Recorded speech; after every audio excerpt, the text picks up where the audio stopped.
सदियां बीत गई, लेकिन हजारों वर्षों से सुनसान पड़े ये किले आज भी बहुत से रहस्य अपने अंदर छुपाए हुए हैं।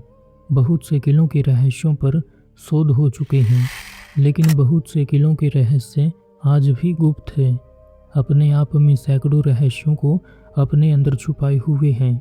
बस ज़रूरत है तो इनके ऊपर गहनता से जांच करने की, क्योंकि किसी समय में भारत इन्हीं किलों की वजह से सोने की चिड़िया कहलाया करता था।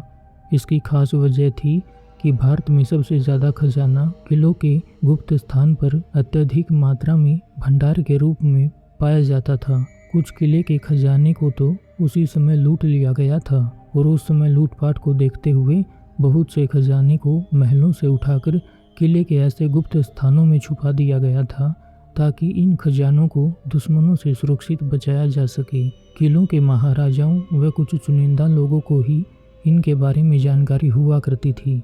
अब हुआ यूं कि समय बहुत बीत जाने के बावजूद ये लोग इस दुनिया को अलविदा कह गए, और उनके छुपाए हुए खजाने ऐसे के ऐसे ही गुप्त जगह पर छुपे हुए रह गए। आज इस वीडियो में हम उसी किले की बात करेंगे जिसके तहखाने में ये गुप्त खजाने आज भी मौजूद हैं। तो आइए जानते हैं विस्तार से। भारत की सरजमी पर मौजूद इस किले को आज तोरणा किले के नाम से जाना जाता है। इस किले के अंदर प्रवेश द्वार पर आते ही अलग अलग गुप्त रास्ते बने हुए हैं, जिसमें से एक रास्ता किले के गर्भगृह में जाता है तो दूसरा भूमिगत गुप्त रास्ता पहाड़ों के अंदर से गुजरता है और दूर जंगल में जाकर खुलता है, जो किले को उम्मीद से ज़्यादा रहस्यमयी बना देता है। ये तो हुई इस किले की संरचना की बात। अब बात करते हैं इस किले के सबसे बड़े रहस्य की, जो किले को उम्मीद से ज़्यादा रहस्यमयी बना देता है। बात वर्ष 2002 की है, जब इस किले में शोधकर्ता शोध कर रहे थे।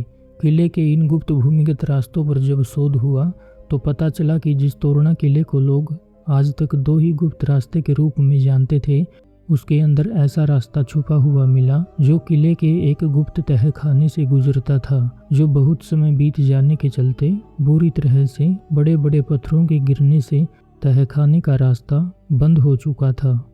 शोधकर्ताओं को ठीक इसी जगह पर अपना शोध रोकना पड़ा, क्योंकि इन दरवाजों को खोलना असंभव था। इसे खोलने के लिए बड़ी बड़ी आधुनिक मशीनें भूमिगत रास्ते से पहाड़ के अंदर तक ले जाना आसान नहीं था, और तहखाने पर इसी समस्या के चलते काम रोक दिया गया। इसलिए शोधकर्ताओं का कहना था कि अगर ये तहखाना किसी तरह खुल जाता तो हो सकता है इस किले का बहुत सा खजाना आज हमारे सामने होता।